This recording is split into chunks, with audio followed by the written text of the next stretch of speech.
नमस्कार दोस्तों, स्वागत है आपका अपने YouTube चैनल पर। दोस्तों उम्मीद आप स्वस्थ होंगे, मस्त होंगे, अपने पढ़ाई में व्यस्त होंगे। दोस्तों जैसा कि आप लोगों को पता है, हम लोग सामान्य अध्ययन का प्रैक्टिस सेट शुरू किए हुए हैं, जो कि स्टैटिक्स क्वेश्चन होता है। ये सभी एग्जाम के लिए काफ़ी ज़्यादा इंपॉर्टेंट है, खास करके जो बिहार दरोगा का एग्जाम होने वाला है और सिविल कोर्ट और पटना हाई कोर्ट का भी एग्जाम होने वाला है। तो ऐसे में आप जितना ज़्यादा रिविजन कीजिएगा और उतना आपके लिए फायदा होने वाला है। जितना रिविजन कीजिए उतना, क्योंकि स्टैटिक्स क्वेश्चन है तो ये क्वेश्चन बदलता है नहीं, बार बार रिपीटेशन इसका होते रहता है। तो इसीलिए आप इसे शुरू से अंत तक देखा कीजिए और रिविजन करते रहिए। और इस वीडियो को लाइक शेयर जरूर कर दीजिए। अभी तक आप हमारे चैनल को सब्सक्राइब नहीं किए तो सब्सक्राइब करके घंटी दबा लीजिए, ताकि आने वाली वीडियो का नोटिफिकेशन आपको आसानी से मिल सके। और इसका पीडीएफ अगर आपको प्रैक्टिस के लिए चाहिए तो आप हमारे टेलीग्राम ग्रुप से जुड़िए, वहाँ आपको पीडीएफ और महत्वपूर्ण जानकारी उपलब्ध कराई जाती है। उसका लिंक आपको डिस्क्रिप्शन में दे दिया गया है। और इससे पहले जितने भी इसका सेट कराया गया है, अगर नहीं देख पाए तो उसके प्ले लिस्ट का लिंक जो है डिस्क्रिप्शन में दे दिया गया है, तो उसे भी जाकर जरूर देखें और हमारे चैनल से बने रहिए। चलिए ज़्यादा टाइम नहीं गवाते, इस वीडियो को शुरू करते हैं। तो आइए दोस्तों, हम लोग टेस्ट नंबर 9 का पहला क्वेश्चन देखते हैं। पहला क्वेश्चन कहता है कि मांसपेशियों में दर्द के उपचार में उपयोग किए जाने वाला विकिरण है। कहता मांसपेशियों में जो दर्द होता है उसके उपचार में प्रयोग किए जाने वाला विकिरण कौन सा होता है। तो इसका सही आंसर हो जाएगा आपको इन्फ्रारेड है। क्या इन्फ्रारेड है? यहाँ आपको ए नंबर से आंसर हो जाएगा। आगे कहता अदरक तना है। कहता अदरक तना है तो जड़ नहीं, क्योंकि कहता अदरक तना है जड़ नहीं। ऐसा क्यों? तो ऐसा इसलिए क्योंकि इनमें नोड और इंटर नोड होते हैं। नोड और इंटर नोड होते हैं, इसी कारण यह अदरक जो है तना है जड़ नहीं। बी नंबर से आंसर हो जाएगा। चलिए आगे है। कहता है कि बोरी एवं कूनो, क्या है? बोरी एवं कूनो वन्य जीव अभ्यारण्य किस राज्य में स्थित है? तो ये जो स्थित है यह आपको मध्य प्रदेश में, कहाँ? मध्य प्रदेश में स्थित है। ए नंबर से आंसर हो जाएगा मध्य प्रदेश। आगे कहता राष्ट्रपति द्वारा राष्ट्रीय आपात की उद्घोषणा संसद के दोनों सदनों द्वारा कितने माह के भीतर अनुमोदित होना आवश्यक है? कितने जो है दिनों के बीच जो है दोनों सदनों में अनुमोदित होना चाहिए? तो इसका सही आंसर हो जाएगा आपको 1 माह के भीतर। ए नंबर से आंसर हो जाएगा 1 माह के भीतर। चलिए आगे है। आगे कहता भारत में राष्ट्रीय आय का आकलन सर्वप्रथम किस वैज्ञानिक द्वारा किया गया था? कहता भारत में राष्ट्रीय आय का आकलन जो किया गया था सर्वप्रथम किस वैज्ञानिक के द्वारा किया गया था? तो ये किया गया था आपको आरबी के राव के द्वारा। डी नंबर से आंसर हो जाएगा। आगे कहता वर्ल्ड इकोनॉमिक, क्या है? वर्ल्ड इकोनॉमिक आउटलुक रिपोर्ट निम्न में से किस संस्था के द्वारा प्रकाशित किया जाता है? कहता वर्ल्ड इकोनॉमिक आउटलुक रिपोर्ट जो जारी किया जाता है यह किस संस्था के द्वारा प्रकाशित की जाती है? तो इसका सही आंसर हो जाएगा आपको अंतर्राष्ट्रीय मुद्रा कोष के द्वारा।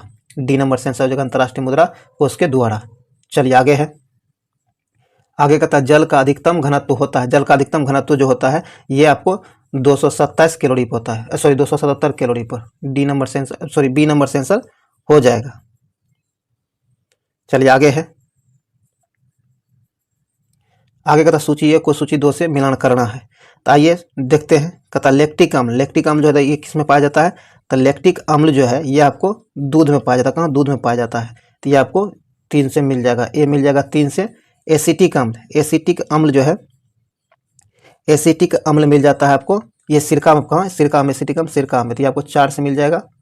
बाकी साइट्रिक अम्ल जो है ये आपको नींबू में पाया जाता है, तो ये आपको सी 1 से मिल जाएगा। और बाकी ब्यूटाइरिक अम्ल, तो ये आपको ये दुग्ध मक्खन से मिल जाएगा, तो ये आपको 2 से मिल जाएगा। तो इस प्रकार सही आंसर हो जाएगा आपको 3 4 1 2 3 4 1 2। सी नंबर यहाँ से आंसर हो जाएगा, ध्यान रखिएगा। चलिए आगे है।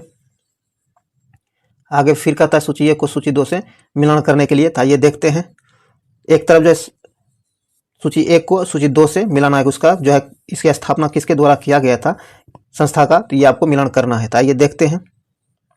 तो इसका जो है एक में दिया गया अभिनव भारत, क्या? अभिनव भारत संस्था, सॉरी दोस्तों, अभिनव भारत संस्था जो है इसकी स्थापना किसके द्वारा किया गया था? तो इसकी स्थापना जो किया गया था ये किया गया था आपको बीडी सावरकर के द्वारा। किसके द्वारा? बीडी सावरकर के द्वारा। तो ये आपको डी से मिल जाएगा। उसके बाद अखिल भारतीय ट्रेड यूनियन कांग्रेस, क्या है? अखिल भारतीय ट्रेड यूनियन कांग्रेस जो है इसकी स्थापना किसके द्वारा किया गया था? तो ये किया गया था MN जोशी के द्वारा। तो ये आपको 2 सी से मिल जाएगा। और हिंदुस्तान सोशलिस्ट रिपब्लिक जो है एसोसिएशन, इसकी स्थापना किसके द्वारा किया गया था? तो ये किया गया था चंद्रशेखर आजाद के द्वारा। तो बी से मिल जाएगा। बाकी नौजवान सभा जो है भगत सिंह से मिल जाएगा, तो 1 से मिल जाएगा। तो इस प्रकार इसका सही आंसर हो जाएगा आपको 4 मतलब DCBA आपको सी नंबर से आंसर हो जाएगा, ध्यान रखिएगा इसे। चलिए आगे है।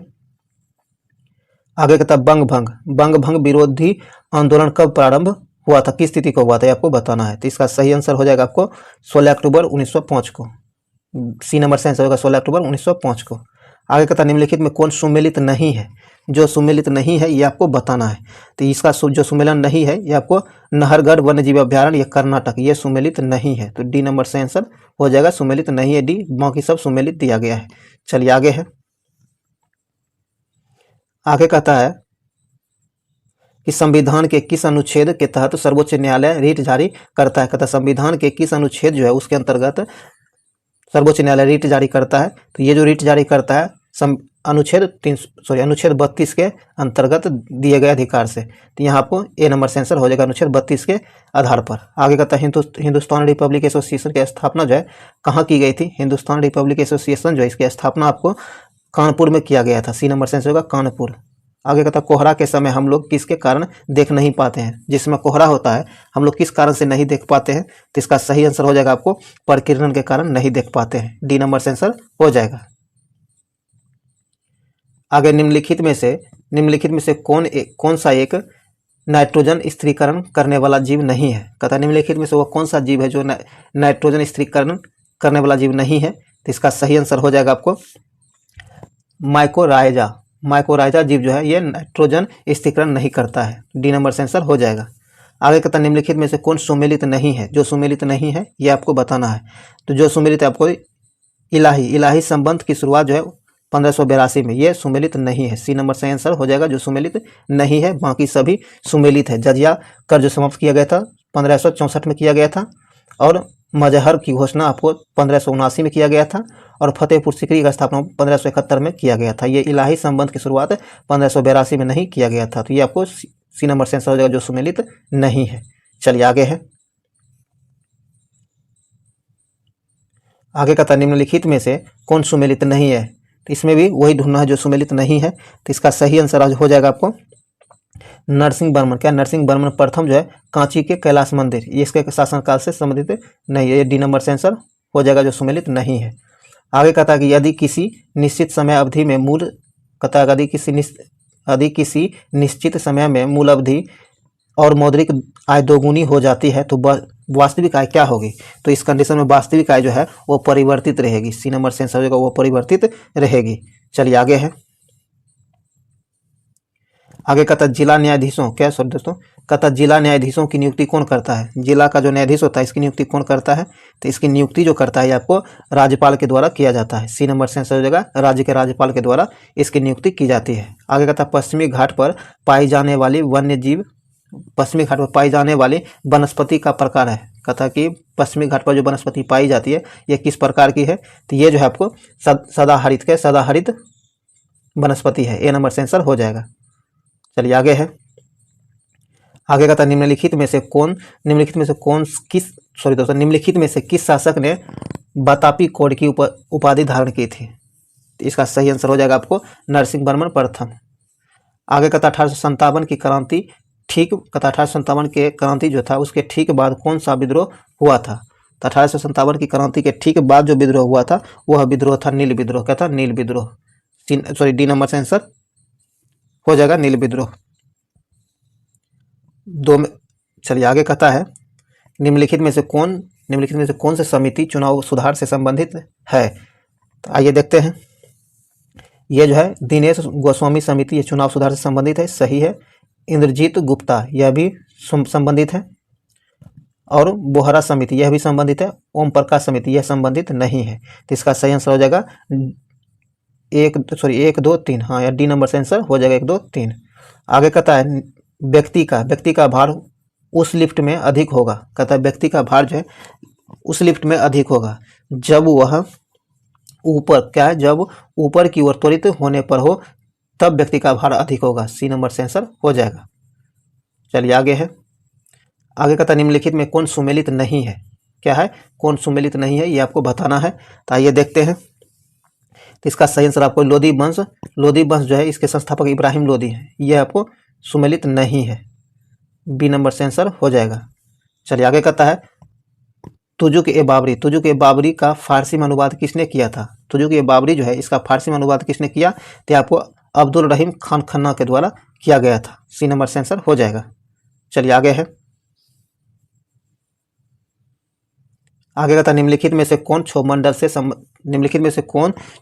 के संबंध में सही नहीं है। क्षोभ मंडल के संबंध में कौन सही नहीं है, तो इसका सही आंसर हो जाएगा आपको क्षोभ मंडल में मौसम संबंधी कोई घटना नहीं होती है, ये गलत है। मौसम संबंधी घटना जो होता है क्षोभ मंडल में ही होता है, यहाँ कहता है कि नहीं होती है, तो यहाँ सी नंबर सुमेलित नहीं दिया गया है, तो यहाँ आपको सी नंबर से आंसर हो जाएगा, जो कि सही नहीं है। तो सी नंबर से आंसर हो जाएगा। आगे कहता है संवेग का मात्रक होता है। संवेग का मात्रक क्या है? संवेग का मात्रक किलोमीटर प्रति सेकेंड होता है। ए नंबर से आंसर हो जाएगा। चलिए आगे है 42वें संविधान क्या है? 42वें संविधान संशोधन अधिनियम जो कि 1976 में लाया गया था द्वारा भारतीय संविधान की प्रस्तावना में किन नए शब्दों को जोड़ा गया था? 42वां संविधान संशोधन जो कि 1976 में हुआ था, इसके अंतर्गत भारतीय संविधान की प्रस्तावना में कौन से नए शब्द जोड़े गए थे? तो आइए देखते हैं। ये आपको समाजवादी जोड़ा गया था, पंथ निरपेक्ष भी जोड़ा गया था और अखंडता भी जोड़ा गया था। बंधुत्व नहीं जोड़ा गया था 42वें संविधान संशोधन में। तो इस प्रकार आपको 1 2 3 यहाँ से आंसर हो जाएगा। सी नंबर से आंसर हो जाएगा। ये तीनों शब्द 42वें संविधान संशोधन में भारतीय संविधान की प्रस्तावना में जोड़ा गया था, जो कि 1976 में जोड़ा गया था। सी नंबर से आंसर हो जाएगा। चलिए आगे है।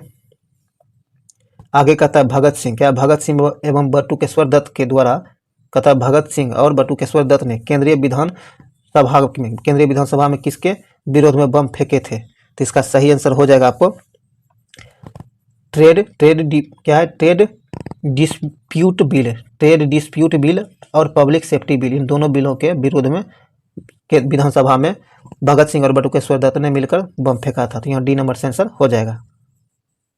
आगे कहता है कि जास्कर श्रेणी किस हिमालय में स्थित है? जास्कर श्रेणी जो है यह किस हिमालय श्रेणी में स्थित है? तो ये जो स्थित है आपको, यह स्थित है ट्रांस हिमालय में स्थित है। बी नंबर से आंसर हो जाएगा। आगे कहता है 10 साला बंदोबस्त निम्न में से किसके दिमाग की उपज है? कहता है 10 साला बंदोबस्त जो था ये निम्नलिखित में से किसके दिमाग की उपज थी? तो ये जो था आपको टोडरमल के दिमाग की उपज थी। बी नंबर से आंसर होगा टोडरमल। चलिए आगे है। आगे कहता है दाची ग्राम राष्ट्रीय उद्यान निम्नलिखित में से किस वन्य जीव के लिए प्रसिद्ध है? कहता दाची राष्ट्रीय उद्यान जो है निम्नलिखित में से किस वन्य जीव के लिए प्रसिद्ध है? तो इसका सही आंसर हो जाएगा हुंगली के लिए। किसके लिए? हुंगली के लिए, सॉरी हुंगुल के लिए। बी नंबर से आंसर हो जाएगा। आगे कहता कि सभी प्रकार की सरकारी आय तथा व्यय निम्नलिखित में से किस में जाते हैं? तो इसका सही आंसर हो जाएगा आपको भारतीय समेकित निधि में जाते हैं। डी नंबर से आंसर हो जाएगा। चलिए आगे कहता है रक्त के वर्गीकरण का सिद्धांत किसने दिया है? कहता रक्त के वर्गीकरण जो है इसका सिद्धांत किसने दिया है? तो ये आपको लैंड एस्टीनर ने दिया है। सी नंबर से आंसर हो जाएगा। आगे कहता है किसी प्रिज्म से गुजरने पर कौन से रंग की प्रकाश की किरण सबसे अधिक परिवर्तित होती है? तो इसका सही आंसर हो जाएगा आपको बैगनी। कौन? बैगनी। डी नंबर से आंसर होगा बैगनी। चलिए आगे है। आगे कहता है कांग्रेस की उत्पत्ति के संबंध में सेफ्टी बल्ब का सिद्धांत निम्नलिखित में से किसने दिया था? कहता है कि कांग्रेस की उत्पत्ति जो हुआ था इसके संबंध में सेफ्टी बल्ब का सिद्धांत निम्नलिखित में से किसने दिया था? तो ये जो दिया था आपको लाला लाजपत राय ने दिया था। किसने? लाला लाजपत राय ने कांग्रेस को सेफ्टी बल्ब कहा था। तो यहाँ डी नंबर से आंसर हो जाएगा। आगे कहता है पौधे के किस भाग में प्रकाश संश्लेषण होता है? पौधे के कौन से भाग में प्रकाश संश्लेषण होता है? तो ये जो होता है आपको क्लोरोप्लास्ट में। कहाँ? क्लोरोप्लास्ट में प्रकाश संश्लेषण होता है। सी नंबर से आंसर हो जाएगा। आगे कहता है भारत छोड़ो क्या है? भारत छोड़ो आंदोलन के दौरान स्थापित समांतर सरकारों में सबसे ज्यादा समय तक रहने वाली सरकार कौन थी? तो इसका सही आंसर हो जाएगा आपको ये सतारा। कहाँ? सतारा में सर्वाधिक समय तक शासन रहा था, सरकार रहा था समांतर सरकार का। सी नंबर से आंसर हो जाएगा। आगे कहता प्रजापति उत्तर वैदिक काल में किसके प्रमुख देवता थे? कहता कि प्रजापति जो थे उत्तर वैदिक काल में किसके प्रमुख देवता थे? तो ये जो प्रमुख देवता थे आपको सृजन के देवता। कहाँ? सृजन के देवता थे। डी नंबर से आंसर हो जाएगा। आगे कहता जैन धर्म के 5 महाव्रतों में निम्न में से कौन नहीं है? इनमें से कौन नहीं है वो आपको बताना है। तो जो नहीं है वो है आपको सायदवाद नहीं था। बाकी ये तीनों अहिंसा, अस्तेय और अपरिग्रह ये सब था। तो यहाँ डी नंबर से आंसर होगा जो कि नहीं था। चलिए आगे है। आगे कहता शेख सलीम क्या है? शेख सलीम चिश्ती किस शासक के समकालीन थे? शेख सलीम चिश्ती जो था ये किसके समकालीन थे, किस शासक के समकालीन थे? तो इसका सही आंसर हो जाएगा अकबर के समकालीन थे। डी नंबर से आंसर हो जाएगा। आगे का था बौद्ध धर्म के संघ संबंधी नियम तथा आचरण किस पुस्तक में संग्रहित है? तो ये जो संग्रहित है ये आपको विनय पिटक में संग्रहित है। ए नंबर से आंसर हो जाएगा विनय पिटक में। आगे भारत में परमाणु ऊर्जा आयोग की स्थापना किस वर्ष हुई थी? भारत में परमाणु ऊर्जा आयोग की स्थापना जो हुई थी यह किस वर्ष हुई थी? तो यह जो हुआ था आपको ये हुआ था 1948 में। कब? 1948 में। बी नंबर से आंसर हो जाएगा 1948 में। चलिए आगे है। आगे का तक निम्नलिखित में से तट से कितनी दूरी को प्रादेशिक जल के रूप में जाना जाता है? कथा निम्नलिखित में से तट से कितनी दूरी के जल को प्रादेशिक जल के रूप में जाना जाता है? तो इसका सही आंसर हो जाएगा आपको 12 समुद्री मील तक। तो यहाँ सी नंबर से आंसर हो जाएगा। कथा वीरभूमि किसका समाधि स्थल है? वीरभूमि जो है किसका समाधि स्थल है? तो वीरभूमि आपको राजीव गांधी का समाधि स्थल है। ए नंबर से आंसर हो जाएगा राजीव गांधी। चलिए आगे है। आगे का निम्नलिखित में से कौन सी श्रृंखला द्वितीयक रंगों की है? कथा निम्नलिखित में से कौन सी श्रृंखला द्वितीयक रंगों की है? तो इसका सही आंसर हो जाएगा आपको पिकॉक पीला और नीला मैजेंटा। बी नंबर से आंसर हो जाएगा। चलिए आगे है। आगे कहता है कि निम्न में से कौन कैथोड किरण का गुण नहीं है? कहता है कि निम्न में से कौन कैथोड किरण का गुण नहीं है? तो कैथोड किरण का जो गुण नहीं है यह आपको इसकी वेधन क्षमता उच्च होती है, यह इसका गुण नहीं है। सी नंबर से आंसर हो जाएगा। चलिए आगे है। आगे कहता राष्ट्रीय आपात की उद्घोषणा राष्ट्रपति कर सकता है। कहता राष्ट्रीय आपात जो है इसकी उद्घोषणा राष्ट्रपति कर सकता है। तो ये कब कर सकता है? तो इसका सही आंसर हो जाएगा कि ये मंत्रिमंडल के लिखित सलाह पर ही कर सकता है। डी नंबर से आंसर हो जाएगा। चलिए आगे कहता है इस राष्ट्रपति की संवैधानिक स्थिति के बारे में कौन सा कथन सही है? कहता राष्ट्रपति जो है इनके संवैधानिक स्थिति के बारे में कौन सा कथन सही है ये आपको बताना है। कहता राष्ट्रपति राष्ट्र का प्रतिनिधित्व करता है किंतु राष्ट्र का शासन नहीं करता है। तो यह सही है। बाकी सब जब एक सही हो गया तो 4 ही ऑप्शन है तो आपको यहाँ ए नंबर से आंसर हो जाएगा जो कि सही दिया गया है। तो जो भी वस्तुनिष्ठ प्रश्न था स्टैटिक्स का वो समाप्त हो गया। अब आइए हम लोग कुछ स्मरणीय तत्व देखते हैं।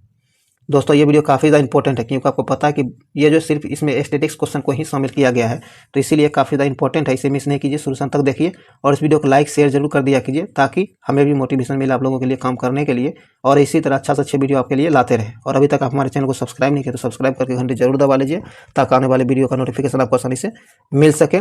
और आप PDF या फिर किसी भी महत्वपूर्ण जानकारी के लिए हमारे टेलीग्राम ग्रुप से जरूर जुड़ें जिसका लिंक डिस्क्रिप्शन में दे दिया गया है। चलिए आगे बढ़ते हैं। कहता गुप्त वंश का संस्थापक था। तो गुप्त वंश जो था इसका संस्थापक श्री गुप्त था। गुप्त वंश का प्रथम महान सम्राट चंद्रगुप्त प्रथम हुआ था। इसने महाराजाधिराज कहता है कि इसने किसने? तो चंद्रगुप्त प्रथम ने महाराजाधिराज की उपाधि धारण की थी। इसने गुप्त संबंध की स्थापना की थी। किसने? चंद्रगुप्त प्रथम ने गुप्त संबंध की स्थापना इसकी शुरुआत की थी। आगे कहता है चंद्रगुप्त प्रथम का उत्तराधिकारी जो था ये समुद्रगुप्त हुआ था। कौन? समुद्रगुप्त जो है चंद्रगुप्त प्रथम का उत्तराधिकारी हुआ था। इसे भारत का नेपोलियन भी कहा जाता है। किसे? ये जो समुद्रगुप्त, ये जो आपको नेपोलियन, भारत का नेपोलियन किसे कहा जाता है? तो आपको समुद्रगुप्त को भारत का नेपोलियन और कविराज भी कहा जाता है। और इसने परम भागवत की उपाधि धारण की थी। इसके दरबार में प्रसिद्ध कवि हरिसेन रहा करते थे। आइए आगे कहता है कि समुद्रगुप्त का उत्तराधिकारी आपको चंद्रगुप्त द्वितीय हुआ था। देखिए चंद्रगुप्त प्रथम का उत्तराधिकारी समुद्रगुप्त हुआ था और समुद्रगुप्त का उत्तराधिकारी चंद्रगुप्त द्वितीय हुआ था, ये ध्यान रखिएगा। और चंद्रगुप्त द्वितीय के शासनकाल में ही फाहियान भारत आया था और इसके दरबार में कालिदास, धवंतरी और बारामिहिर जैसे विद्वान रहा करते थे। किसके दरबार में? चंद्रगुप्त द्वितीय के दरबार में। और सबसे ज़्यादा इंपॉर्टेंट ये है कि आपको फाहियान जो है भारत किसके शासनकाल में यात्रा किया था? तो ये चंद्रगुप्त द्वितीय के शासनकाल में। ये इंपॉर्टेंट है, बहुत बार पूछा गया है। और कहता चंद्रगुप्त द्वितीय का उत्तराधिकारी कौन था? और फिर चंद्रगुप्त द्वितीय का उत्तराधिकारी आपको कुमारगुप्त था। कौन? कुमारगुप्त था। देखिए एक बार सीरियल देख लीजिए। चंद्रगुप्त प्रथम का उत्तराधिकारी समुद्रगुप्त था, समुद्रगुप्त का उत्तराधिकारी पुनः फिर चंद्रगुप्त द्वितीय हो गया और फिर चंद्रगुप्त द्वितीय का उत्तराधिकारी जो है आपको कुमारगुप्त हुआ है, ध्यान रखिएगा। और कुमारगुप्त ने नालंदा विश्वविद्यालय की स्थापना किया था। किसने? नालंदा विश्वविद्यालय की स्थापना कुमारगुप्त के द्वारा ही कराया गया था। ये अभी आपको एग्जाम में बहुत बार पूछा गया है। आगे का प्रसिद्ध सुदर्शन झील जो है इसका पुनरुद्धार समुद्रगुप्त के समय में ही किया गया था। आगे कहता है अंतिम गुप्त शासक कौन था? अंतिम गुप्त शासक आपको विष्णुगुप्त था। कौन? विष्णुगुप्त अंतिम गुप्त शासक था, ध्यान रखिएगा। तो जो भी इंपॉर्टेंट फैक्ट था और स्टैटिस्टिक्स जीके सभी समाप्त हो गया। उम्मीद है आपके लिए ये वीडियो यूजफुल रहा होगा। अगर आपके लिए यूजफुल रहा तो इसे लाइक शेयर जरूर कर दीजिए, और अभी तक आप हमारे चैनल सब्सक्राइब नहीं करें तो सब्सक्राइब करके घंटे दबा लीजिए ताकि आने वाली वीडियो का नोटिफिकेशन आपको आसानी से मिल सके। तो चलिए इस वीडियो को यहीं समाप्त करते हैं, फिर मिलते हैं एक अच्छे और नए वीडियो के साथ। तब तक के लिए जय हिंद।